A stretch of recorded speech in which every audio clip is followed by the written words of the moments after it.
الحمد لله وحده والصلاة والسلام على من لا نبي بعده.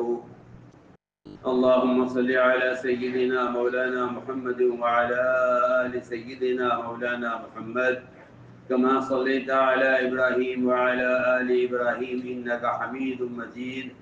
أما بعد فأعوذ بالله من الشيطان الرجيم. بسم الله الرحمن الرحيم. والذين جاهدوا فينا لنهدينهم سبلنا وإن الله لمع المحسنين.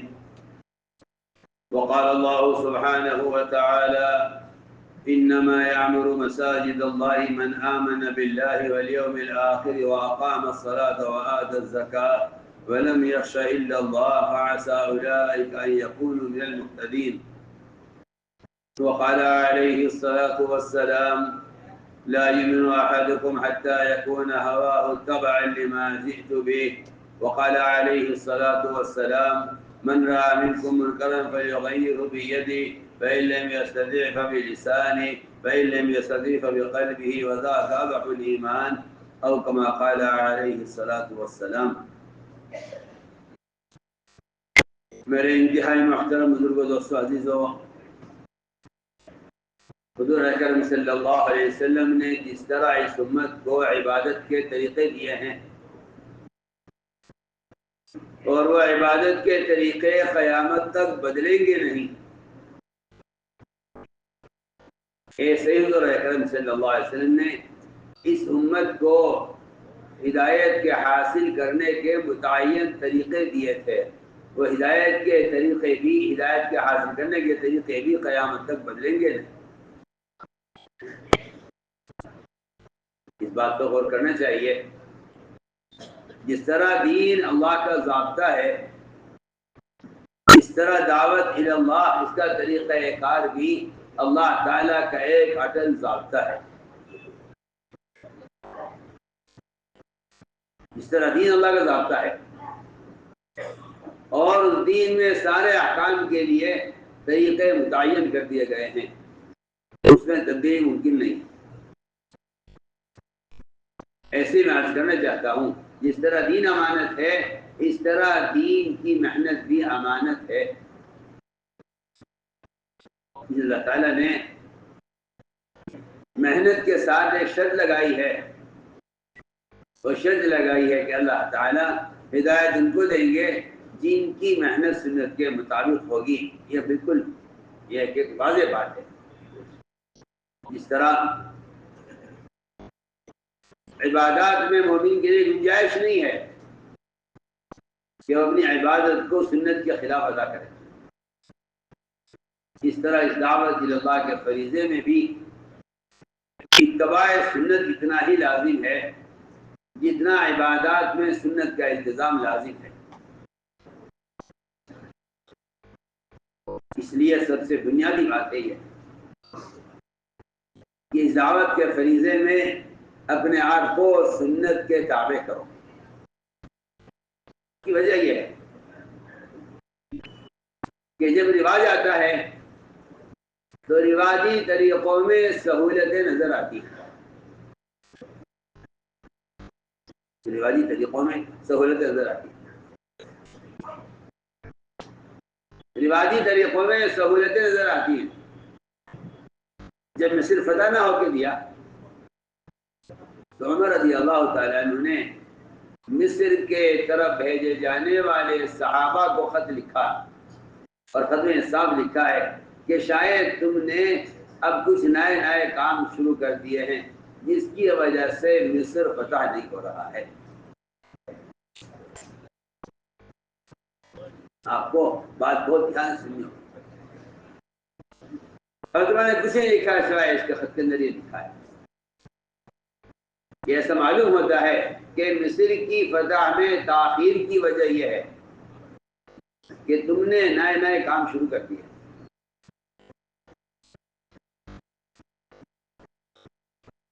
اس لیے یہ سب سے بنیادی بات ہے کہ عالمی سطح پر مسلمان دعوت الی اللہ کے فریضے کو ادا کرنے میں سنت پر آئے.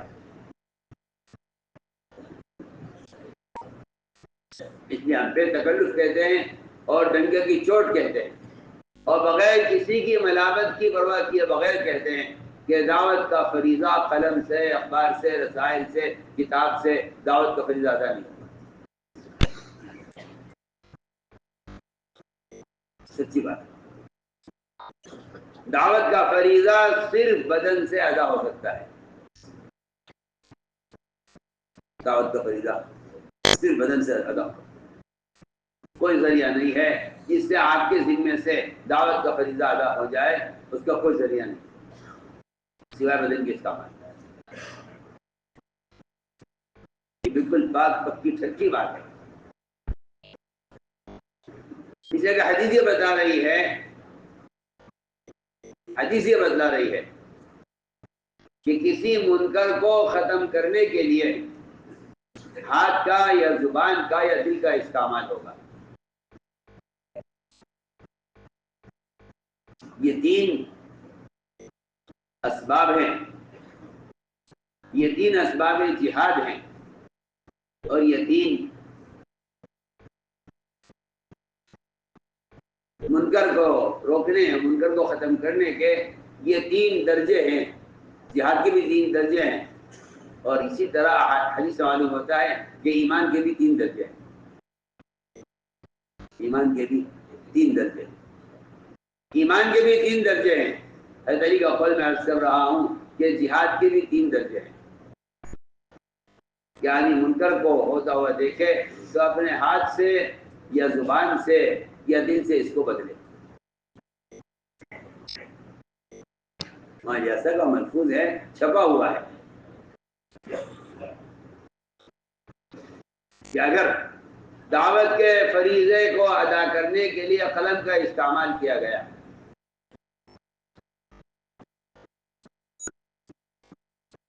اگر دعوت کے فریضے کو ادا کرنے کے لیے قلم کا استعمال کیا گیا تو اس قلم کا استعمال ایسا ہے دعوت کی دنیا میں اور دعوت کے فریضے کو ادا کرنے میں، جیسا کوئی آدمی پانی ہوتے ہوئے اور پانی کے استعمال پر قدرت ہوتے ہوئے یہ تیمم کر لے، اس سے اس کا وضو باطل ہوگا اور اس سے فریضہ ادا نہیں ہوگا، بالکل اسی طرح محفوظ چھپا ہوگا۔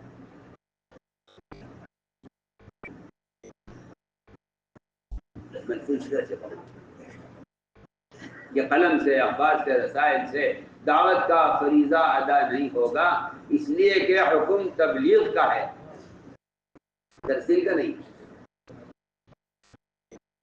ترسیل اور تبلیغ میں کہتا ہوں بالکل الگ الگ دو چیزیں ہیں۔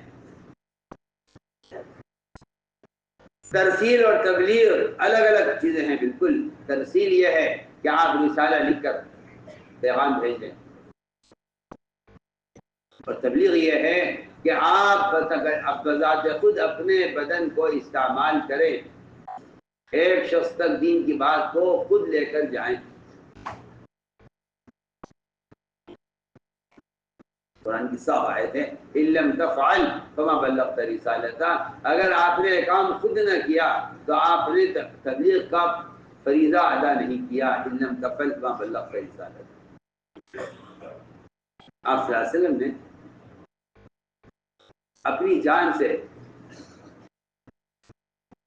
ان تمام اذیتوں کو برداشت کرنے کے بعد یہ سوال کیا امت سے، الا هل بلغت، میں نے پہنچایا نہیں پہنچایا؟ اس لیے میں بہت بنیادی بات آپ سے کر رہا ہوں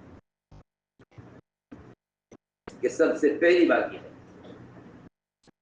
کہ اس دعوت کے فریضے کو ادا کرنے کے لیے اس طرح بدن کا استعمال شرط ہے جس طرح نماز پڑھنے کے لیے بدن کا استعمال شرط ہے۔ خارجی کسی چیز سے نماز کا فریضہ ادا نہیں ہوگا، خارجی کسی چیز سے نماز کا فریضہ ادا نہیں ہوگا، اس طرح خارجی کسی بھی ذریعے سے دعوت کا فریضہ ادا نہیں ہوگا۔ اس لیے اصل تذکیر ہے، اصل تذکیر ہے، اور یہ بات آپ ذہن میں رکھیے گا کہ اصل تذکیر ہے، اور تذکیر بدن کا فعل ہے، کہ آپ خود یاد دلائیں۔ اور قرآن کی آیتوں سے معلوم ہوتا ہے کہ ایمان کا کمال تذکیر میں ہے، ایمان کا کمال تذکیر میں ہے۔ آپ خود جا کر لوگوں کو ان کا دین یاد دلائیے۔ قرآن کی آیت صاحب کہہ رہی ہے اذا ذکر اللہ، جب اللہ کے بندوں کو اللہ کی یاد دلائی جاتی ہے تو دلوں کا جلا ہوتا ہے، اور جب دوسروں کو قرآن پڑھ کر سنایا جاتا ہے، جی ہاں، یعنی ان کو قرآن کے ذریعے اللہ کے احکام پر لایا جاتا ہے، تو اس سے ایمان میں زیادتی ہوتی ہے۔ یہ قرآن کی آیت کا میں نے مفہوم عرض کیا ہے، اذا ذکر اللہ وجلت قلوبہم واذا تلیت علیہم آیاتہ زادتہم ایمانا۔ سمجھے کہ قرآن دو چیزوں سے قرآن بھرا ہوا ہے، اوامر اور نواہی، وعدے اور وعیدیں، وعدے اور وعیدیں، اوامر اور نواہی، ان سے قرآن بھرا ہوا ہے۔ جب دوسروں کے نیکی پر آمادہ کیا جاتا ہے اور دوسروں کو منکر سے بچانے کی کوشش کی جاتی ہے تو اس کا نتیجہ داعی کے لیے اپنے ایمان کی تکمیل کا اور ایمان کے بڑھنے کا ذریعہ ہوتا ہے۔ یہ ہے جو اصل بنیادی بات ہے، وہ مجھے عرض کرنی۔ کیا موضوع ہے تبلیغ میں گشت کا؟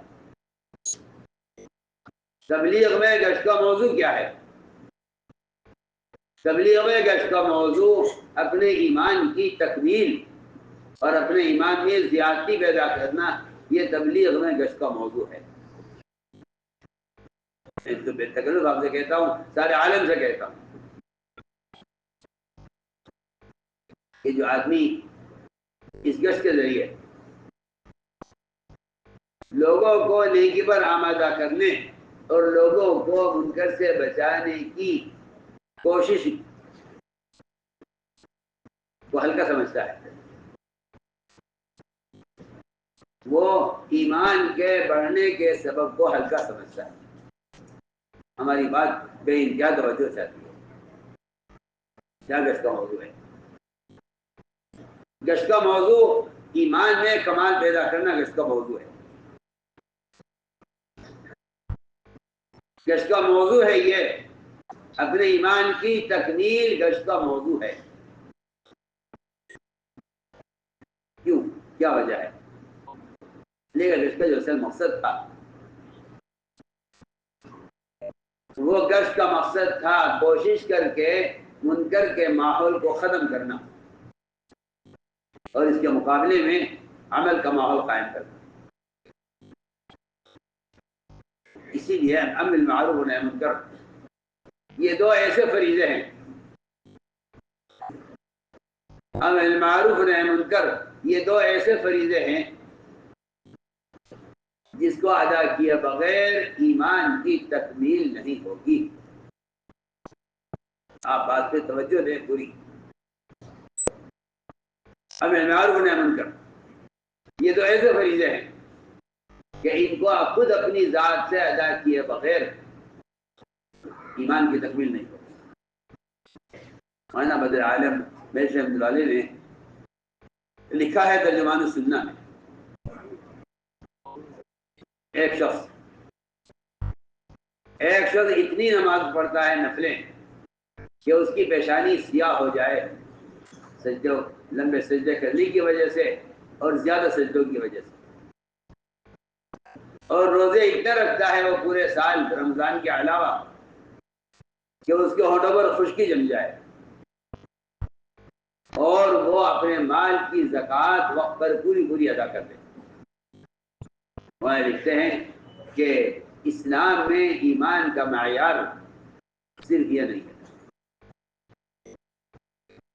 اسلام میں ایمان کا معیار صرف یہ نہیں ہے کہ اس کی پیشانی پر سجدہ کا نشان پڑ جائے اور اس کے ہونٹ وہ خشک پڑ جائیں روزوں کی کثرت سے، اور یہ اپنے مال کی پوری زکوٰۃ وقت پر ادا کر دے۔ مولانا صاحب لکھتے ہیں ترجمان السنہ میں کہ ایمان کی علامت یہ بھی ہے کہ آیا یہ دوسروں کو نیکی پر آمادہ کرتا ہے یا نہیں، اور یہ دوسروں کو منکر سے بچانے کی کوشش کرتا ہے۔ اس لیے قرآن نے ایمان باللہ کو امر معروف نہی منکر کے ساتھ جوڑا ہے۔ اس امر معروف نہی منکر کی عملی محنت گشت ہے۔ میں بہت کام کی بات آپ سے عرض کر رہا ہوں۔ گشت کو اتنی ہلکی نظر سے اور اتنا معمولی کام سمجھتا ہے آدمی اس کو کہ لوگوں کو دعوت دے کر تیار کر کے مسجد کے ماحول میں جمع کرنا، ان کو فرائض سکھلانے کے لیے ہماری بات بے انتہا توجہ چاہتی ہے۔ لوگوں سے جا کر ملاقاتیں کر کے ان کو جمع کرنا مسجد کے ماحول میں اللہ کے فرائض سکھلانے کے لیے، یہ اللہ تعالیٰ کا ایسا امر ہے اور یہ اتنا اہم کام ہے کہ اگر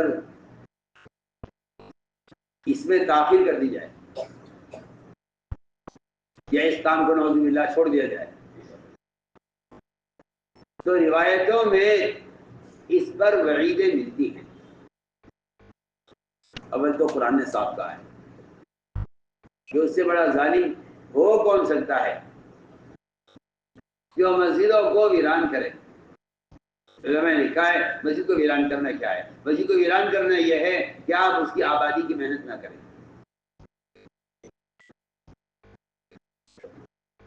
مسجد کو ویران کرنا یہ ہے کہ آپ اس کی آبادی کی محنت نہ کریں، یہ مسجد کو ویران کرنا ہے۔ اس کے ذیل میں اس آیت کے ذیل میں علی رضی اللہ تعالیٰ عنہ کا قول نقل کیا گیا ہے کہ اگر کسی شخص کے اندر کچھ شرافت کچھ انسانیت باقی ہے، یعنی آپ شرافت انسانیت، اگر کسی میں شرافت انسانیت ہے تو اس کا تقاضا یہ ہے کہ آج اپنے مقام پر رہتے ہوئے 3 کاموں کا اہتمام کرے گا۔ ایک قرآن کی تلاوت کا، ایک مسجد کی آبادی کی محنت کا، اور تیسری بات یہ فرمائی کہ شرافت انسانیت کا ایک کام یہ ہوگا کہ ہر مسجد میں علماء کی ایک جماعت تشکیل کی جائے جو وہاں کے عوام کو دین سکھانے کے لیے کافی ہو جائے۔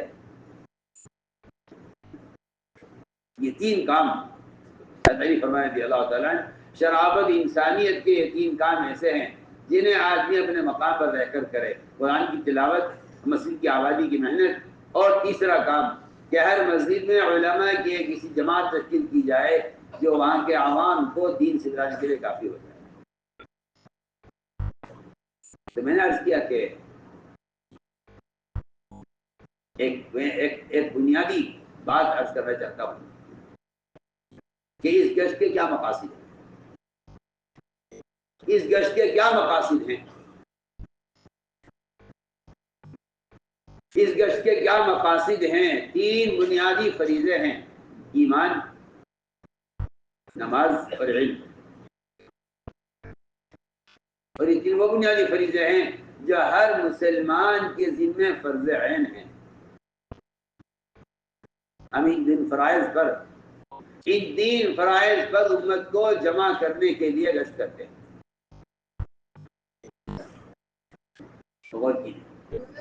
ان 3 فرائض پر امت کو جمع کرنے کے لیے گشت کرتے ہیں کہ امت ایمان پر اور نماز پر اور مسجد میں مسائل فضائل کے حلقوں پر امت جمع ہو۔ یہ بات نہیں ہے بالکل کہ آپ کسی ذریعے سے لوگوں تک دین کی بات پہنچا دیں تاکہ انہیں ہدایت ہو جائے اور وہ اس کو پڑھ کر عمل کر لیں۔ میں کہتا ہوں کہ یہ سوچ محمد صلی اللہ علیہ وسلم کے طریقہ تعلیم اور آپ کے طریقہ تربیت کے بالکل خلاف ہے، اب بالکل صاف بات ہے۔ آپ کے طریقہ تعلیم اور آپ صلی اللہ علیہ وسلم کے طریقہ تربیت کے بالکل خلاف ہے۔ کہ آپ کسی ذریعے سے لوگوں تک دین کا پیغام پہنچا دیں اور آج یہ کہیں میری ذمہ داری ادا ہو گئی ہے، تو صاف بات یہ ہے کہ اس ماحول کے بغیر عمل کی استعداد پیدا نہیں ہوتی۔ مجھے عرض کرنا ہے کہ گشت کا کیا موضوع ہے؟ گشت کا موضوع ہے مسلمان کی جگہ کو تبدیل کرنا، مسجد کے باہر کے ماحول سے مسجد کے ماحول کی طرف، یہ گشت کا موضوع ہے۔ مسلمان کی جگہ کو تبدیل کرنا ہے،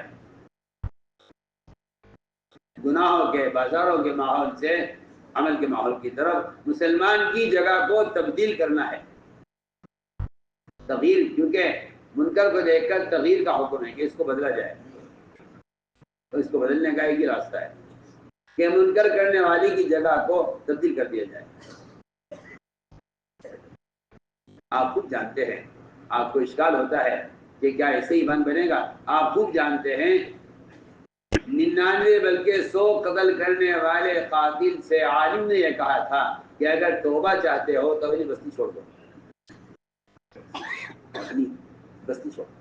کیوں کہا عالم نے یہ؟ کیوں نہیں کہا آپ جائیے توبہ کیجیے، استغفار کیجیے، آئندہ نہ کرنے کا پختہ ارادہ کیجیے، آپ کے دل میں اپنے اس فعل پر ندامت ہو، اللہ آپ کو معاف کر دیں گے؟ کیوں حکم دیا عالم نے کہ آپ اپنی بستی چھوڑ دیجیے؟ مسلمان سے منکر کی جگہ کو چھڑوانا اور اس کی جگہ کو تبدیل کرنا، یہ گشت کا موضوع ہے۔ آپ غور کریں، میں نے عرض کیا کہ المعروف والنہی عن المنکر، اس فریضے کو ادا کرنا ایمان کی تکمیل کا اصل سبب ہے۔ اس لیے آپ دیکھیں گے کہ اللہ نے قرآن میں صاف کہہ دیا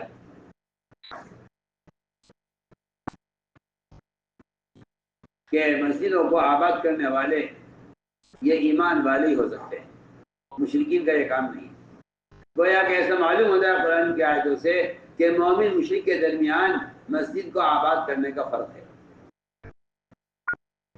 فرق مومن مشرک کے درمیان جو فرق ہے، مومن مشرک کے درمیان جو فرق ہے وہ مسجد کو آباد کرنے کا فرق ہے۔ صاف قرآن کی آیت بتا رہی ہے۔ کس لیے گشت ہے؟ کہ گشت لوگوں کو مسجد کے ماحول میں لانے کے لیے ہے۔ اس لیے کہ المعروف والنہی عن المنکر کا فریضہ یہ نہیں تھا کہ آپ معروفات منکرات لکھ کر نشر کر دیں اور لوگوں کو معلوم ہو جائے معروفات کیا ہے منکرات کیا ہے۔ میں صاف کہتا ہوں کہ یہ معروفات منکرات کو لکھ کر شائع کر دینا، یہ معروفات منکرات کا علم ہے، یہ المعروف والنہی عن المنکر کی عملی محنت یہ نہیں ہے۔ معروفات منکرات کا لوگوں کو علم ہو جائے، یہ ایک الگ راستہ ہے، ایک الگ کام ہے۔ ایک آدمی کو نیکی کے لیے تیار کرنا، ایک آدمی کو گناہ سے بچانے کی کوشش کرنا، یہ ایک مستقل ایک فریضہ ہے، یہ مستقل الگ کام ہے۔ چنانچہ میں نے عرض کیا کہ گشت کا سب سے پہلا مقصد تھا، گشت کا پہلا مقصد تھا اپنے ایمان میں کمال پیدا کرنا۔ میں اگر اتنا کہہ دیتا ہوں کہ گشت کا مقصد ایمان میں کمال پیدا کرنا، تو لوگ اشکال کرتے ہیں کیا اس سے ایمان بنے گا؟ میں کبھی کبھی سوچتا ہوں کہ اگر آدمی کسی عمل کے مقاصد پر غور نہ کرے تو اسے اشکال یہ ہوتا ہے کہ کیا اس سے ایمان بنے گا؟ میں ایک مثال پیش کرتا ہوں، اس کو غور کرنا۔ ایک شاعر مشہور ہے، یاد سننا، ایک شاعر مشہور ہے، مگس کو باغ میں جانے نہ دیجو کہ ناحق خون پروانے کا ہوگا۔ جو آدمی بدھو ہوگا، بے عقل ہوگا، جو آدمی بدھو اور بے عقل ہوگا وہ یہ کہے گا کہ شہد کی مکھی کے باغ میں جانے سے پروانے کے قتل کا کیا تعلق ہے؟ شاید میری بات پر آپ توجہ دیں. شہد کی مکھی کے چمن میں جانے سے، شہد کی مکھی کے چمن میں جانے سے وہ پروانے کے قتل کا کیا تعلق ہے؟ جی ہاں، میں ان لوگوں سے کہنا چاہتا ہوں جن کا اشکال یہ ہے کہ گشت سے ایمان کے بڑھنے کا کیا تعلق ہے.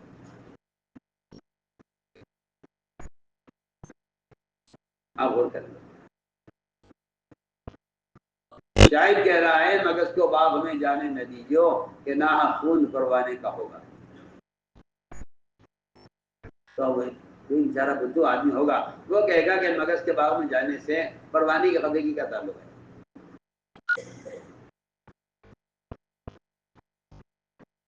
ایسے آدمی کو سمجھانے کے لیے کہا جائے گا کہ دیکھو بات یہ ہے کہ جب یہ شہد کی مکھی جائے گی کسی چمن میں کسی باغ میں اور یہ وہاں سے رس چوسے گی پھلوں کا پھولوں کا، پھر اس کو لے کر آئے گی اور یہاں آ کر یہ چھتے میں داخل ہو کر یہاں شہد تیار کرے گی. اس شہد کے اندر اس سے موم بنے گا، اس موم سے موم بتی بنے گی اور اس کا شعلہ اٹھے گا اور اس پر روشنی ہوگی اور اس میں سے پروانے آئیں گے تو وہ پروانے اس شمع سے جل مریں گے. سمجھ آ رہی بات؟ اگر تفصیل کر دی جائے اس شہر کی تو بدھو سے بدھو آدمی کہے گا ہاں بھائی بات بالکل ٹھیک ہے، اس لیے کہ پہلے تو ہم سمجھے نہیں تھے کہ مگس کے باغ میں جانے سے پروانے کے قدرے کیا تعلق ہے. اب سمجھ میں آ گیا ہے کہ یہ جائے گی وہاں سے شہد چوسے گی اور اس شہد کو وہاں سے جو ہے وہ رس چوسے گی اور لا کر یہاں چھتے میں شہد بنائے گی. اس شہد سے موم بنے گا، موم سے موم بتی بنے گی، موم بتی کے شعلے پر پروانہ آئے گا اور وہ اس کا عاشق ہو جاتا ہے اور وہ اس پروانہ جان دے دیتا ہے یہاں شعلے پر. آپ میں کہنا چاہتا ہوں کہ ہمارے گشت کا موضوع یہ ہے کہ خوب چل پھر کر ادھر سے ادھر سے لوگوں کو جمع کرو. جب تم یہاں ایمان کے حلقوں میں آ کر بیٹھو گے اور یہاں ایمان کے حلقوں میں ایمان کی باتوں سے ایمان کا شعلہ جلے گا تو پھر لوگوں کے اندر اللہ کے دین پر جان دینے کی استعداد پیدا ہوگی. میں تو آپ کو مثال دے رہا ہوں اللہ کرے. ورنہ آپ کو اشکال یہ ہے، آپ کو اشکال یہ ہے کہ کیا جیسے ایمان ملتا ہے. آپ کو اشکال یہ ہے کہ کیسے ایمان کے کیا تعلق ہے. حالانکہ بے تکلف عرض کرتا ہوں گشت سے ایمان کی تکمیل کا تعلق یہ ہے کہ گشت امر معروف و نہی عن منکر کے فریضے کو ادا کرنے کے لیے ہے اور اس میں خدا کی قسم کوئی شک نہیں ہے کہ صرف میں حسر کے ساتھ کہہ رہا ہوں آپ کو برا لگے صرف امر معروف و نہی عن منکر کی کوشش یہی ایمان کی تکمیل کا سبب ہے. آپ غور کریں، آپ غور کریں. امام بخاری رحمۃ اللہ کا مذہب ہے، امام بخاری رحمۃ اللہ کا مذہب ہے کہ ایمان میں زیادتی ہوتی ہے. امام بخاری کا مذہب ہے کہ ایمان میں زیادتی ہوتی ہے اور وہ اس زیادتی کو ثابت کرنے کے لیے ان کے پاس دلیل یہ ہے کہ معاذ بن جبل رضی اللہ تعالیٰ عنہ وہ لوگوں سے ملاقاتیں کرتے تھے اور ان کو تیار کرتے تھے اور کہتے تھے اجلس بنا نؤمن ساعۃ، آؤ ہمارے ساتھ بیٹھو یہاں کچھ دیر ایمان کے حلقوں میں اگر پر ایمان لے آئیں. فرمایا کرتے تھے کہ معاذ رضی اللہ تعالیٰ عنہ اپنے ایمان کی تکمیل کے لیے یہ عمل کیا کرتے تھے کہ لوگوں سے ملاقاتیں کر کے ان سے کہتے تھے اجلس بنا نؤمن ساعۃ. یہ معاذ بن جبل کا عمل ایمان کی تکمیل کے لیے ہوتا تھا، جو امام بخاری کی دلیل ہے کہ ایمان میں زیادتی ہوتی ہے. اور کرنے کی بات ہے کہ ایمان کے بڑھنے کا جو سبب ہے امام بخاری رحمۃ اللہ علیہ اس سے معاذ بن جبل رضی اللہ عنہ کا عمل سے ثابت کر رہے ہیں کہ ایمان میں زیادتی ہوتی ہے اور صاف فرما رہے ہیں کہ وہ لوگوں سے ملاقاتیں کر کے کہتے تھے اجلس بنا نؤمن ساعۃ، آؤ بیٹھو ہمارے ساتھ پر ایمان لائیں. عمر رضی اللہ تعالیٰ عنہ بازاروں میں ایک ایک کے دو کے ہاتھ پکڑتے اور خوشامد کرتے اور کہتے کہ اٹھو ہمارے ساتھ، آؤ چلو ہمارے ساتھ اگر پر ایمان لائیں گے. تو حضرت عمر رضی اللہ تعالیٰ عنہ یہ کام میں اس لیے کرتا ہوں تاکہ میرے ایمان میں زیادتی ہو. صاف لفظ ہے بالکل ہے صاف. پڑھی آپ عمر رضی اللہ تعالیٰ عنہ وہ بازاروں میں گشت کر کے لوگوں کے ہاتھ پکڑ پکڑ کے ان سے کہتے تھے کہ اٹھو چلو ہمارے ساتھ ابر پر ایمان لائیں گے. فرمایا یہ کام اس لیے کرتا ہوں تاکہ میرے ایمان میں زیادتی ہو. حضور اکرم صلی اللہ علیہ وسلم کی زبان مبارک کے الفاظ ہی بتا رہے ہیں کہ آپ صلی اللہ علیہ وسلم نے ایمان کو بڑھانے کے لیے عبداللہ بن رواحہ کا اپنے محلے میں مسجد کے اطراف میں گشت کرنا اور صحابہ کو یہ کہہ کر ایمان کے حلقوں میں لانا کہ چلو چلو اٹھو ہمارے ساتھ ابر پر ایمان لائیں گے. ان صحابی نے جا کر آپ صلی اللہ علیہ وسلم سے عرض کیا کہ رسول اللہ ہم تو ایمان لا چکے ہیں, ابن رواحہ کے ساتھ ایمان لائیں گے, کون سا ایمان ہے یہ؟ آپ صلی اللہ علیہ وسلم نے عبداللہ بن رواحہ کے اس عمل کی تعریف فرمائی اور فرمایا کہ یہ وہ حق قائم کرنا چاہتا ہے, اللہ تعالیٰ کو دیکھ کر خوش ہوتے ہیں. میں تو آپ کو مثالیں پیش کر رہا ہوں, اس لیے کہ بعض مرتبہ کوئی آدمی اعتراض کرتا ہے تو لوگ سمجھتے ہیں کہ ہاں یہ کہنا کیسے درست ہوگا کہ کیسے ایمان کی تکمیل ہوتی ہے. کیسے ایمان کی تکمیل کا ہونا یہ تو صحابہ کرام کا عمل بتلا رہا ہے. کہ اس کا مقصد تھا منکرات سے مسلمان کو نکالنا اور معروفات کے ادا کرنے پر مسلمان کو تیار کرنا. اس لیے کہ میں عرض کر چکا ہوں کہ لوگوں کو ان کا دین یاد دلانا,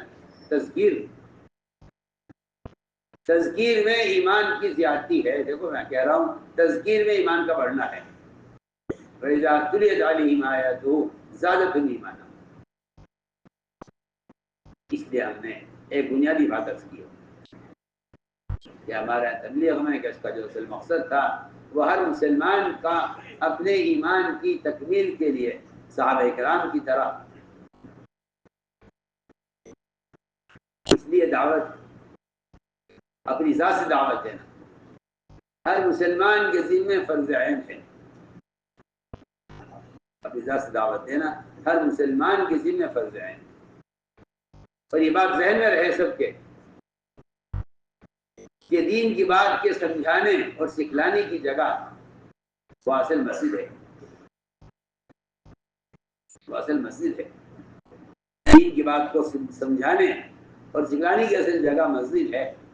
کیونکہ احادیث سے بھی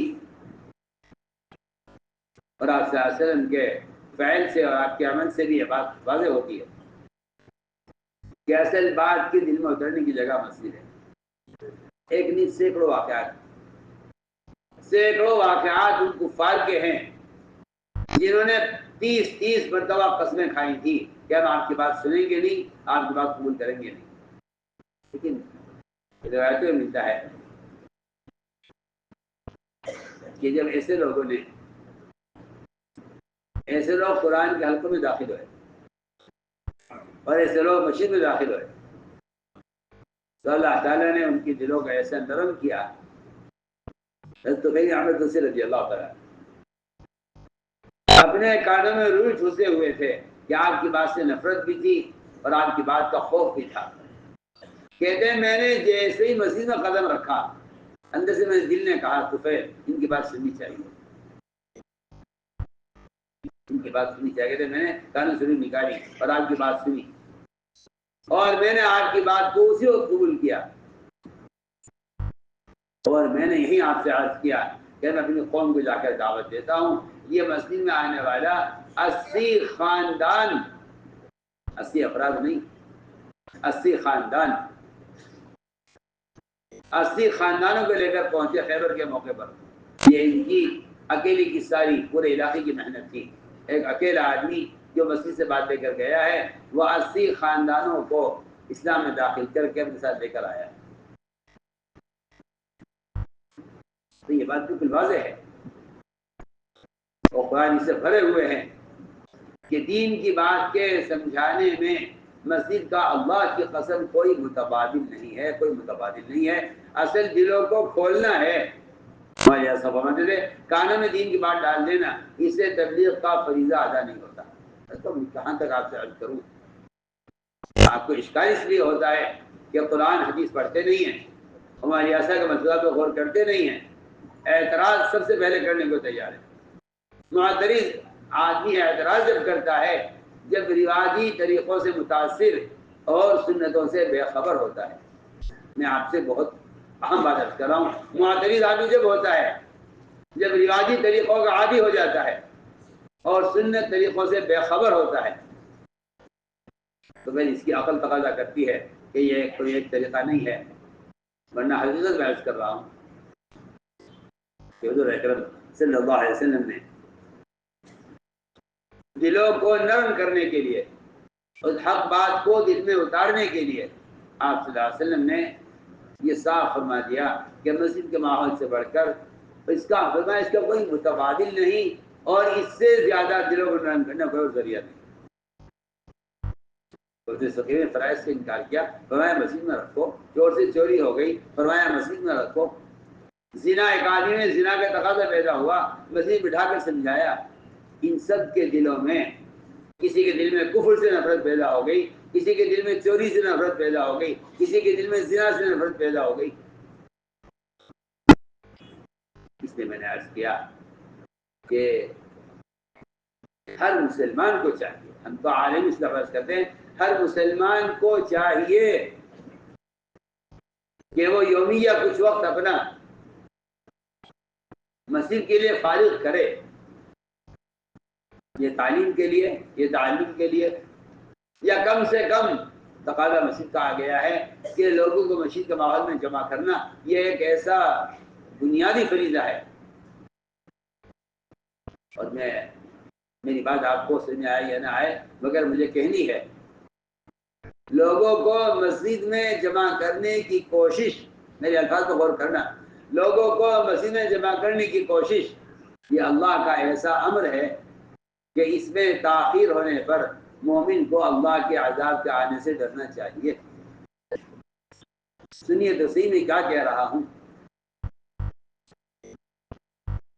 لوگوں کو مسجد میں جمع کر کے دین کی بات سمجھانا یہ ایسا حال کا امر ہے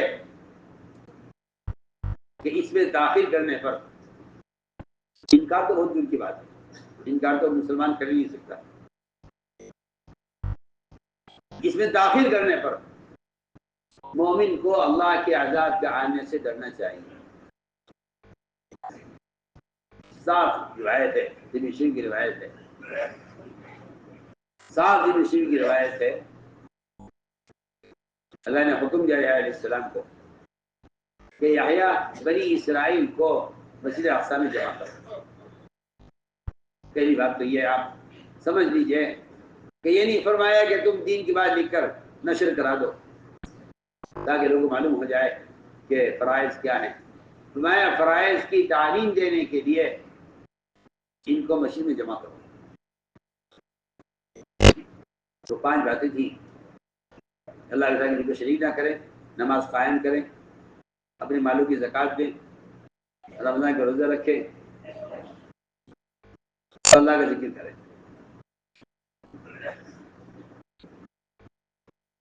یحییٰ علیہ السلام کسی کام میں مشغول تھے،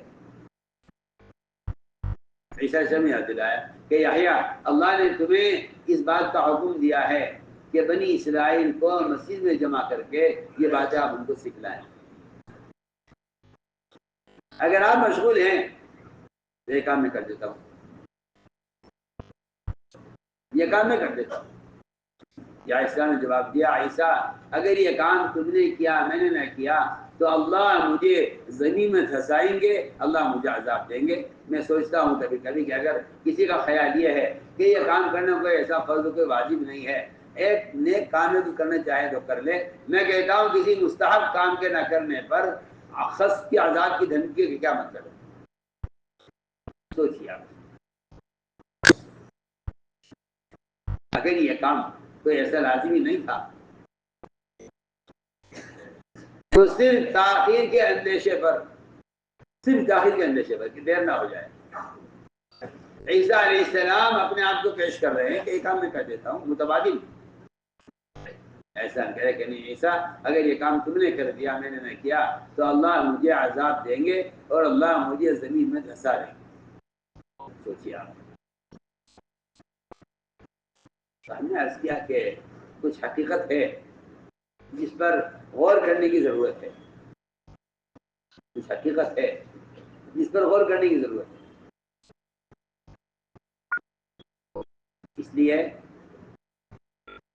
سب سے پہلا کام یہ ہے کہ اصل گشت کا موضوع تھا مسلمان کی جگہ کو تبدیل کرنا. آپ ذرا غور کیجئے، وہ مرغی جس کو جلالہ کہتے ہیں جو گندگی کھاتی ہے، شریعت کا یہ حکم ہے، شریعت کا یہ حکم ہے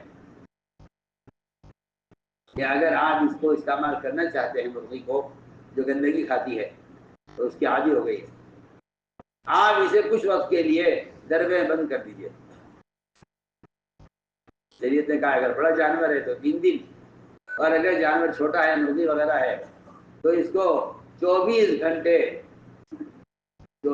اسے کم سے کم بند کر دیا جائے اس ماحول میں، تاکہ اس کے بدن سے گندگی کا اثر ختم ہو جائے. آپ غور کیجئے، ایک جانور جو حلال حرام کا مکلف نہیں ہے، اسے کھانے کے قابل بنانے کے لیے اسے گندگی کے ماحول سے ہٹا کر بند کیا جاتا ہے دربے کے اندر. تو وہ انسان جس کو اللہ نے عبادت کے لیے پیدا کیا ہے، اگر یہ گناہوں کے ماحول کا عادی ہو گیا ہے تو اس کا مسیح کے ماحول میں رہنا کتنا ضروری ہوگا عمل کے قابل بننے کے لیے اور اللہ تعالیٰ کی اطاعت کی استعداد پیدا کرنے کے لیے. میں تو آپ کو آسان مثال عرض کروں، اس لیے صاف بات ہے کہ ہے مسیح کا ماحول بذات مطلوب ہے. ہم یہ نہیں سوچ سکتے کہ کیا بات ہے، اگر نہیں تو یہاں نہیں تو وہاں بات کر لو، وہاں نہیں تو وہاں بات کر لو. نہیں کوئی آتا ہے تو اس تک بات پہنچا دو. میں کہتا ہوں کہ یہ سارے آپ کے اپنے خیالات ہیں، ورنہ آپ صلی اللہ علیہ وسلم کو اس پر اصرار ہے کہ انہیں مسجد میں رکھا جائے. چور کو چوری کے حرام ہونے کا علم ہو جائے، اس سے آدمی چوری نہیں چھوڑ سکتا. چور سے چوری کی نفرت پیدا کرانے کے لیے اور چور کے دل میں چوری کی نفرت پیدا کرنے کے لیے آپ نے چور کو مسجد میں رکھا ہے، اور بھاگنے کا اندیشہ تھا کیونکہ جرم کیا ہوا ہے، ڈرا ہوا ہے، تو آپ نے اس کو باندھ دیا سکون سے کہ سکون سے باندھ دو تاکہ یہ مسجد میں رہے کچھ وقت. تو میں نے عرض کیا کہ یہ پہلی بات ہے. دوسری بات یہ ہے کہ گشت کا اصل مقصد یہ تھا کہ جس وقت کا بھی فریضہ ہے، فجر کا، ظہر کا، عصر کا، مغرب کا، عشاء کا، ان سارے فرائض، ان ساری نمازوں پر امت کو جمع کرنا گشت کا موضوع ہے. یہ نہیں ہے، یہ نہیں ہمارا گشت. ہمارا گشت اس پر محدود نہیں ہے کہ آپ نے صبح 2.5 گھنٹے 3 گھنٹے فارغ کر لیے ہیں، اب آپ کی ذمہ داری پوری ہو گئی ہے. نہیں، میں کہتا ہوں گشت کا موضوع ہے حال کے امر کا پورا کرنا. میری بات کو سمجھنا بہت ضروری ہے. حال کا عمل اگر ضائع ہو رہا ہے، حال کا عمل ضائع ہو رہا ہے، میں سوال کرتا ہوں آپ سے، آپ صبح 2.5 گھنٹے مسجد کی حفاظت کر دیتے ہیں، لیکن ظہر کی نماز کے لیے آپ اپنی دکان سے اٹھ کر نماز کے لیے جا رہے ہیں، آپ کے برابر کا دکاندار، آپ اس کو نماز کی دعوت نہیں دیتے، تو آپ نے حال کے امر کو ضائع کر دیا. آپ نے حال کے امر کو ضائع کر دیا. حال کا امر ہے امر بالمعروف نہی عن المنکر، یہ حال کا امر ہے امر بالمعروف نہی عن المنکر، حال کا امر ہے. جہاں معروف ضائع ہو رہا ہو وہاں اس معروف پر مسلمان کو تیار کرنا، جہاں جو منکر ہو رہا ہے اس منکر سے مسلمان کو بچانا. میں کہتا ہوں حال کا امر بالمعروف نہی عن المنکر ایسا فریضہ ہے کہ کسی کو آپ پانی میں گرتے ہوئے دیکھ رہے ہوں تو آپ کو جلدی سے آگے بڑھ کر ہاتھ پکڑنا چاہیے. بس میں کہنا چاہتا ہوں اگر ایک آدمی فریضے کو ضائع کر رہا ہے، آپ کو نظر آ رہا ہے کہ نماز کا وقت ہے اور یہ آدمی اس دکان پر بیٹھا ہوا ہے، آپ اس حال کے امر کو پورا کریں. آپ اس دکاندار کو ہاتھ پکڑ کر تیار کر لیں کہ آپ میں نماز کے لیے چل رہا ہوں، آپ نماز کے لیے آ جاؤ. ابھی تک مجھے اس بات کا پورا اندازہ ہے، میں کوئی خیالی باتیں نہیں کر رہا ہوں، مجھے اس کا پورا اندازہ ہے کہ ابھی تک مسجد کی آبادی اور گشت اس سطح پر پہنچا نہیں۔ ہم اور آپ ایک پروگرام چلا رہے ہیں، تبلیغ کا ایک پروگرام چلا رہے ہیں، ہم پروگرام میں لگے ہوئے ہیں، پروگرام کی دعوت سوچیے آپ۔ مثال دیا کرتا ہوں اور بے تکلف مثال عرض کرتا ہوں۔ ایک شخص ہے، آپ سے کہتے ہیں کہ جی میں کیا کروں، میں تو ملازم ہوں، میں کیا کروں، میں تو دکان پہ تاجر ہوں، میں کیا کر سکتا ہوں، میں تو فلاں کام میں مشغول ہوں۔ سوچیے آپ، ایک شخص 1,00,000 آدمیوں کی امامت کر رہا ہے، اس کو نماز پڑھا رہا ہے۔ 1,00,000 آدمی جس کے پیچھے نماز پڑھ رہے ہوں اور وہ 1,00,000 آدمیوں کی امامت کر رہا ہو، اچانک امام کی نظر پڑ گئی، امام کی نظر پڑی ایک شخص پر جو آنکھ سے نابینا تھا اور وہ کسی کنویں کی طرف گرنے کو تھا۔ اس امام کے ذمہ فرض ہے، لازم ہے کہ نماز توڑ کر اس کا ہاتھ پکڑے، آگے بڑھے۔ کیا خیال ہے آپ کو؟ سوچیے، شریعت کیا کہتی ہے؟ شریعت یہ کہتی ہے کہ آپ اگر نماز پڑھ رہے ہیں، نماز پڑھا رہے ہیں اور چور آپ کا سامان اٹھا کر لے جانے لگے، وہ لوٹا جو آپ کے وضو کا آپ کے ساتھ ہے، تو آپ کو اس سے اجازت دیتی ہے کہ آپ نماز توڑ کر چور سے اپنا لوٹا لے سکتے ہیں۔ سوچیے آپ،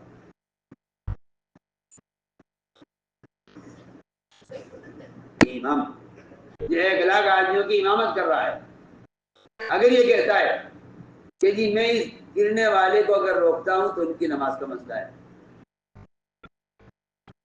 سنیے، میں کیا آپ کو مثال دے رہا ہوں، اگر میں اس کنویں میں گرنے والے کا ہاتھ پکڑتا ہوں تو ان 1,00,000 آدمی کی نماز کے کیا ہوگا؟ اگر وہ ان کی نماز کے لیے اس ایک آدمی کو کنویں میں گرنے دے تو یہ اللہ کے یہاں ایک انسان کی ہلاکت کا مجرم ہوگا۔ بتائیے کیا خیال ہے آپ کو؟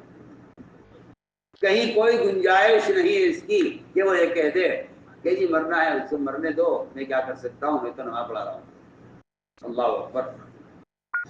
سوچیے آپ، ایک آدمی نماز کی امامت کا عذر پیش نہیں کر سکتا، اس آدمی گڑھے میں گرنے پر ایک تاجر، ایک ملازم اپنے دفتر کی مجبوری اور اپنی دنیاوی مجبوری کو عذر پیش کر رہا ہے، ایک آدمی ایک نماز ضائع کر کے جہنم کے گڑھے میں گر رہا ہے اور آپ یہ کہتے ہیں کہ میں کیا کر سکتا ہوں، میں تو تاجر ہوں۔ بتائیے آپ، میں بالکل آسان مثال پیش کر رہا ہوں آپ کو۔ سوچیے آپ،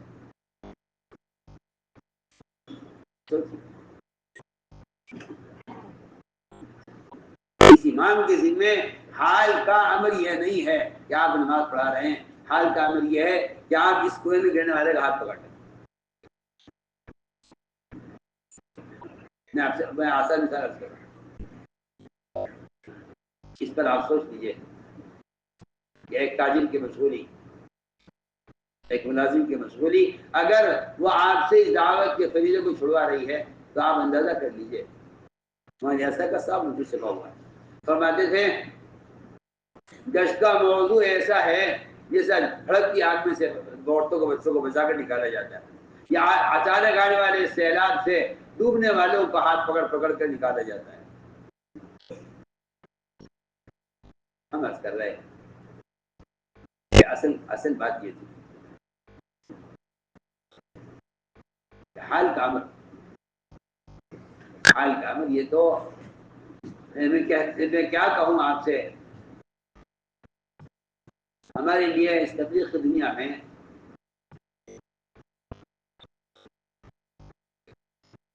اس کام سے مناسبت پیدا کرنے کا جو ایک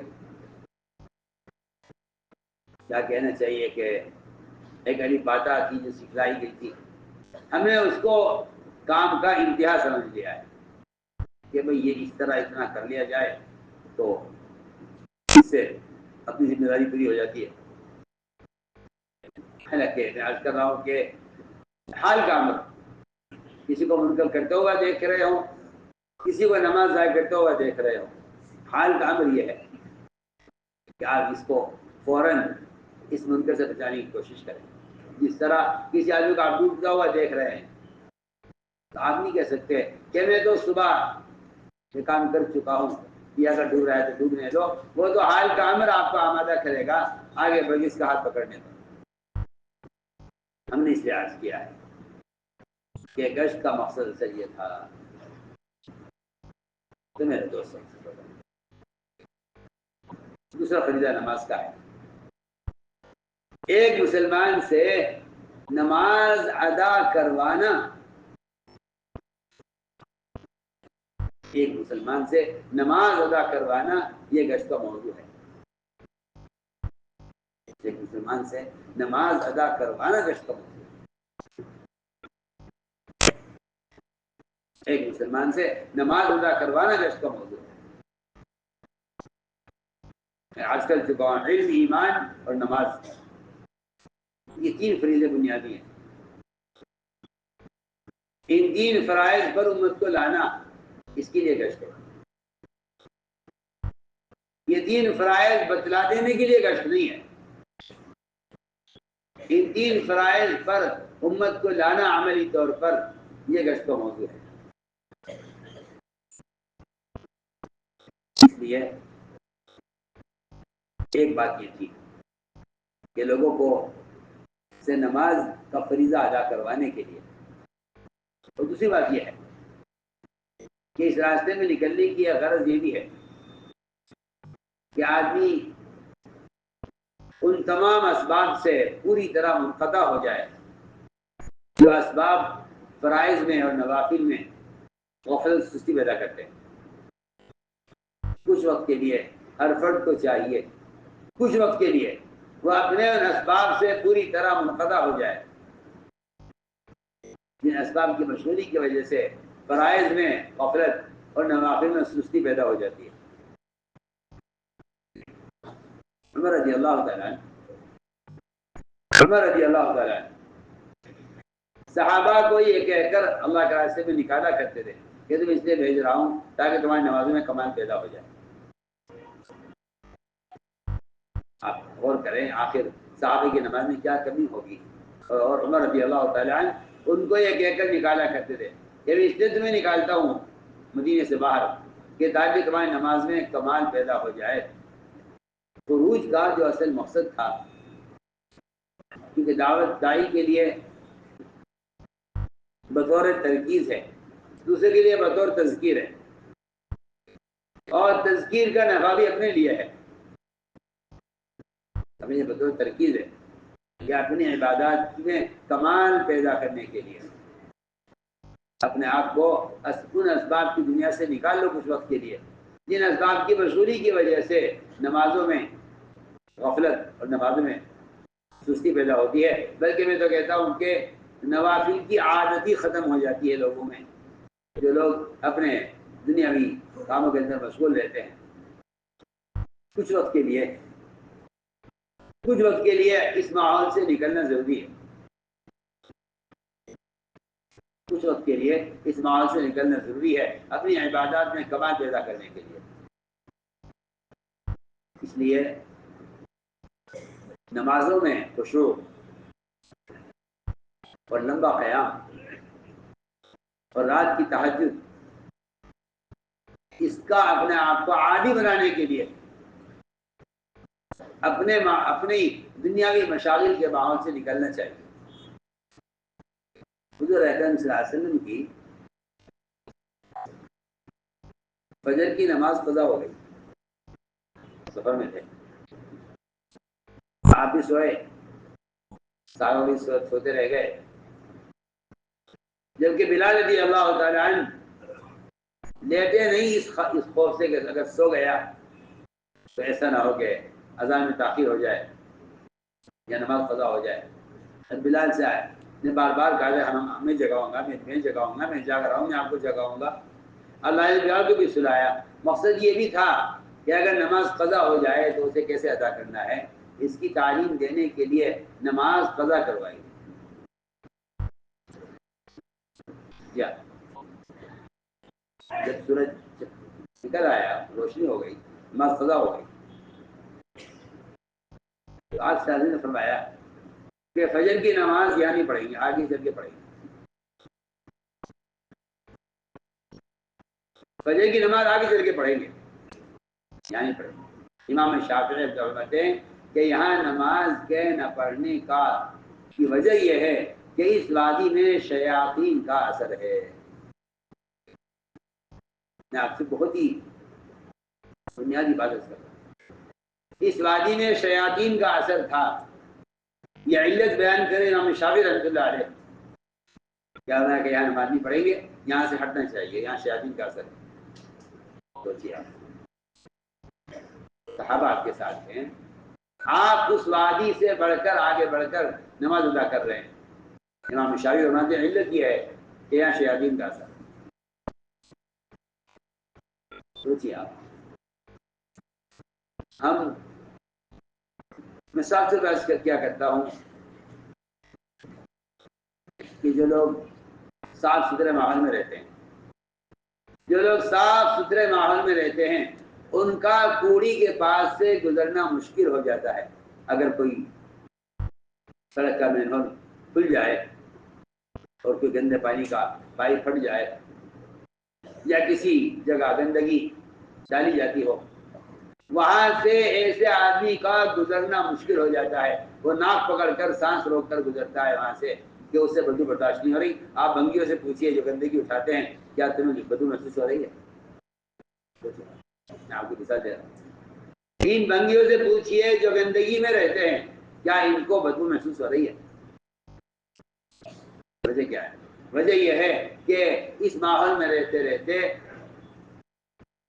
ان کے اندر سے اس گندگی کی بدبو کا احساس ختم ہو گیا ہے. میں صاف سے بحث کرتا ہوں، جو لوگ گناہوں کے ماحول میں رہتے ہیں، ان میں گناہ کی ظلمت اور اس کی بدبو کا احساس ان کو ان میں سے ختم ہو جاتا ہے. ہمارا تو بنیادی مقصد ہے ہر مسلمان کو اس کی جگہ سے ہٹانا. بنیادی مقصد ہے ہمارا خروج یہی اخراج کے لیے کہ نکلو، لوگوں کو نکالنے کے لیے. میں آپ کو آسان مثال عرض کر رہا ہوں. ان جگہ کو تبدیل کرو. تو جو لوگ بدبو کے عادی ہو جاتے ہیں، جو لوگ بدبو کی جگہ کے عادی ہو جاتے ہیں، ان میں سے بدبو کا احساس ختم ہو جاتا ہے. ایسے ہی مسلمان میں سے گناہوں کے ماحول میں رہنے کی وجہ سے گناہوں کی ظلمتوں کا احساس ختم ہو گیا ہے. انہیں کچھ وقت چاہیے جس سے یہ فرشتوں کی صحبت میں رہیں. دو موقع ملتے ہیں فرشتوں کے نزول کے، ایک غزوات میں اور ایک مسجدوں میں علم کے حلقوں میں. مسجد میں علم کے حلقے اور غزوات میں صحابہ کا جمع ہونا، یہ دو موقع ملتے ہیں جس میں فرشتے آسمان سے نازل ہوتے ہیں. تو میں نے اس لیے عرض کیا کہ اپنے ماحول سے نکلنا اس لیے ضروری ہے کہ آدمی ایک ماحول میں رہ کر وہ اس گندگی کا اتنا عادی ہو جاتا ہے. آپ غور کریں، مدینہ منورہ کا ماحول ان اعمال کی وجہ سے اتنا پاکیزہ تھا کہ ایک دن مدینہ منورہ میں اچانک بدبو آئی فضا میں. آپ غور کریں، اچانک بدبو اگر فضا میں آئے، کوئی کہتا ہے شاید کوئی جانور مر گیا ہے کہیں، اس کی بدبو آ رہی ہے ہوا کے ذریعے. مدینہ منورہ میں بدبو پھیلی اور صحابہ نے آپ سے بدبو کو محسوس کیا. صحابہ نے پوچھا آپ سے بدبو پھینک کیا نہیں؟ آپ نے فرمایا مدینہ منورہ کی اس پوری آبادی میں کسی ایک آدمی نے غیبت کی ہے، یہ غیبت کی بدبو ہے. جس غیبت کی بدبو کو پورا مدینہ محسوس کر رہا ہے، میں سوال کر رہا ہوں سب سے، جس غیبت کی بدبو کو پورا مدینہ محسوس کر رہا ہے، ہماری فضا اتنی گندی ہو چکی ہے کہ اب خود غیبت کرنے والے کو اپنی زبان کی، اپنے منہ کی غیبت اس کے بھی ناک کو محسوس نہیں ہوتی۔ کیا فاصلہ ہے ناک کے منہ کے درمیان، کیا فاصلہ ہے ناک اور منہ کے درمیان کہ آدمی غیبت کر کے بدو محسوس نہیں کرتا، وہاں سارا مدینے کی آبادی ایک آدمی کے غیبت کرنے کی بدبو کو محسوس کر رہے ہیں، اس لیے کہ فضا اتنی صاف اور ستھری ہے کہ اس میں اگر کوئی بھی بدبو کی چیز آئے گی تو اس بدبو کو محسوس کیا جائے گا۔ میں آپ کو مثال دیتا ہوں، اس لیے میرے دوستوں یہ نکلنے کی غرض تھی کہ ہماری عبادات میں کمال پیدا ہو۔ اور یہ بات یاد رکھو کہ فرائض کی تکمیل نوافل سے ہوتی ہے، فرائض کی تکمیل نوافل سے ہوتی ہے، فرائض کی تکمیل نوافل سے ہوتی ہے، کیونکہ قرآن بھی حدیث بھی یہ بتا رہی ہے کہ ایک تو دعوت کے اس میدان میں فتح و نصرت، اور دوسرے علم کے کھلنے کا سبب وہ اصل رات کا قیام، وہ رات کا قیام۔ وہ صدیق رضی اللہ تعالیٰ عنہ نے نکلنے والی جماعتوں کو اس کی ہدایت دعا کرتی تھی کہ اگر دو کام تم نے زیادہ کیے، ایک رات کا قیام، ایک رات کا قیام اور دوسرے قرآن کی تلاوت، یہ دو کام اگر تم نے زیادہ کیے تو اللہ کی مدد تمہارے ساتھ ہوگی۔ قرآن یہ کہتا ہے اذا لقيتم فئة فاثبتوا واذكروا الله كثيرا لعلكم تفلحون، کہ جب تمہاری اس راستے میں کسی سے ملاقات ہو تو تمہیں چاہیے کہ تم اللہ کے راستے میں نکل کر دو کام زیادہ، اللہ کا ذکر زیادہ کرنا تاکہ تم کامیاب ہو جاؤ اپنے مقصد میں۔ جو قرآن کی آیت کا میں نے مفہوم عرض کیا ہے، اور وہ صدق کے خطبے میں ہے، فرماتے تھے کہ دو کام اللہ کے راستے میں نکل کے زیادہ کرو گے تو تمہیں اپنے مقصد میں کامیابی حاصل ہوگی، ایک رات کا قیام، دوسرے قرآن کی تلاوت۔ تو ہم نے عرض کیا کہ نکلنے کی غرض ہے یہ، اس لیے میں تاکید سے کہا کرتا ہوں کام کرنے والوں کو کہ یہ رات کے قیام کا، تہجد کا اہتمام کریں۔ اس بارے میں غفلت بہت ہو رہی ہے، ساتھی کام میں تھک جاتے ہیں، کام میں تھک جاتے ہیں، حالانکہ جس کام میں آپ تھکا رہے ہیں اپنے آپ کو، یہ اسی کام میں کامیابی کا اصل ذریعہ ہے رات کا قیام۔ آپ سے وسلم نے، آپ کا معمول تھا کہ آپ روزانہ عشاء کی نماز بہت تاخیر سے ہوتی تھی، اور عشاء کی نماز کے بعد آپ صلی اللہ علیہ وسلم وہ ملاقاتوں میں نکل جاتے ہیں۔ یہاں تو عام ذہنیت یہ بنائی گئی ہے کہ عشاء کے بعد کا وقت تو آرام کا ہے، اس لیے کہ سیرت سامنے ہے نہیں، اور آپ صلی اللہ علیہ وسلم کے رات کی ملاقاتیں وہ کسی کے سامنے ہیں نہیں۔ جی ہاں، ایک بیٹھ جانے کے چند، اللہ مجھے معاف فرمائے، سیرت سے ناواقف، اپنے تجربات کی بنیاد پر کام کرنے والے وہ بیٹھ جائیں گے، بیٹھ کے طے کر لیں گے یہ وقت ملاقاتوں کا، یہ ملاقاتوں کا وقت نہیں ہے۔ آپ کی مسجد نماز تہائی رات تک مؤخر ہوتی تھی، تہائی رات تک۔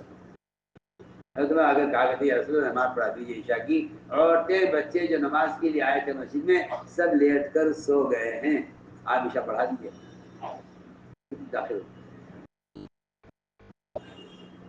اسی تاخیر کے بعد آپ عشاء کی نماز پڑھاتے، پھر آپ صلی اللہ علیہ وسلم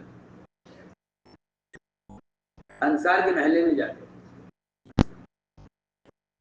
اور نئے آنے والوں کو آپ کھڑے مکہ مکرمہ کے زمانے کے حالات ان کو سناتے، کیا تکلیفیں ہم نے اٹھائیں، کیا حالات سے کن حالات سے گزرے ہیں، کس طرح دین یہاں تک پہنچا ہے، تاکہ نئے آنے والوں کو اسلام کی قدر ہو کہ آپ کھڑے عائشہ فرماتی ہیں میں آپ کا انتظار کرتی رہتی کہ آپ رات کو کب آئیں گے۔ آپ بہت تاخیر سے آتے اور گھر میں داخل ہوتے تو سیدھے آپ مصطلح پر پہنچ جاتے۔ رسول سے لیتا. عائشہ فرماتی ہے کہ میں اس نظام میں رہتی کہ آپ شاید آگر لیتے گے، تھکے ہوئے ہوں گے. وہاں سب فرماتے تھے کہ اذا فرغت فانصب، اس کا تقاضا یہ ہے کہ تمہارا قیام اور تمہاری عبادت اور تمہاری نوافل وہ ہونی چاہیے اصل دعوت کے بعد. اس لیے کہ اذا فرغت فانصب وإلی ربک فرغب، یہ تین الفاظ بتا رہے ہیں کہ دعوت پھر عبادت پھر دعا. دعوت، عبادت پھر دعا. تھکا دینے والے گشت کے بعد، تھکا دینے والے گشت کے بعد کی عبادت، اور پھر اس تھکا دینے والی عبادت کے بعد کی دعائیں. تو ہم نے عرض کیا کہ رات کے قیام میں اور تہجد میں بہت کمی ہو رہی ہے، جبکہ قرآن یہ کہہ رہا ہے، قرآن یہ کہہ رہا ہے کہ رات کے قیام اور تہجد سے دن بھر کے بڑے بڑے کام میں مدد ملے گی. اشد وقم قیلا ان لک فی النہار سبحا طویلا. سبحا طویلا کا مطلب ہے کہ آپ کو دن میں بڑے بڑے کارنامے انجام دینے ہیں، وصولیابی کے، جہاد کے، تشکیل کے، بڑے بڑے کام جو آپ کو کرنے ہیں دن بھر. اس میں جو مدد ملے گی صاف قرآن کی آیت بتا رہی ہے کہ اس کا تعلق رات کے قیام سے. ایک صاحب کا نے بیان دے کر دیا، پورے بیان سے معذرت کر دیا، میں بیان نہیں کر سکوں گا، شاید کوئی عذر ہوگا، بخار ہوگا، کوئی تکلیف ہوگی. میں نے پوچھا ان سے تم نے بیان کیوں نہیں کیا؟ کہنے کہ حضرت وہ رات تہجد چھوٹ گئی. رات تہجد اس لیے سمجھا کہ رات کا قیام نہیں ہوا تو اس غفلت کی رات کے بعد صبح بیان کس طرح کر لوں گا؟ اس رات کی غفلت کے بعد صبح بیان کیسے کر لوں گا؟ آپ غور کیجئے قرآن کی آیتوں میں مومن مشرک کے درمیان تہجد کا فرق ہے.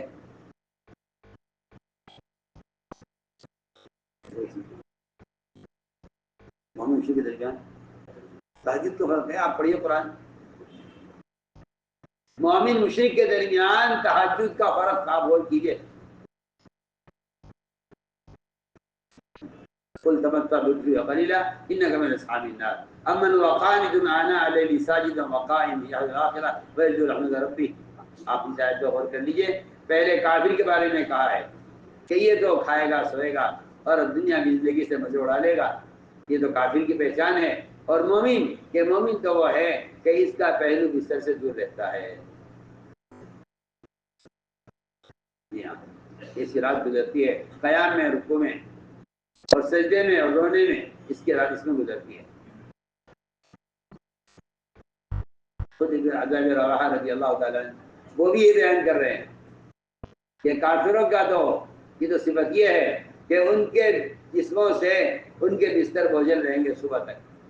اور مومن کہ مومن وہ ہے کہ جس کا پہلو بستر سے قیام میں دور رہے گا، جس کا پہلو بستر سے دور رہے گا رات کے قیام میں. یہ مومن کی شان وہ اپنے عبداللہ بن رواحہ رضی اللہ تعالیٰ عنہ اپنے شعر میں اس کو بیان کر رہے ہیں. اس لیے میرے دوستوں میں نے عرض کیا کہ نوافل کی کثرت فرائض کی تکمیل کے لیے اور نوافل کی کثرت گناہوں سے حفاظت کے لیے، یہ سب سے بنیادی اللہ تعالیٰ خود فرماتے ہیں. بلکہ حدیث قدسی ہے کہ میرا بندہ نوافل میرے تک قریب ہو جاتا ہے کہ میں خود اس کے اعضا بن جاتا ہوں. اس طرح ہمیں رات کے قیام کا اور تہجد کا اہتمام کرنا ہے. اگلی بات یہ ہے میرے دوستوں جو ہمارے یہاں فضائل کی تعلیم کا جو اصل مقصد تھا وہ وعدوں کے یقین کو تازہ کرنا تھا. وعدوں کے یقین کو تازہ کرنا یہ فضائل کی تعلیم کا اصل مقصد ہے، جس کا ہر ایک محتاج ہے، نیا یا پرانا. وعدوں کے یقین کو تازہ کرنا یہ فضائل کی تعلیم کا اصل مقصد یہ تھا.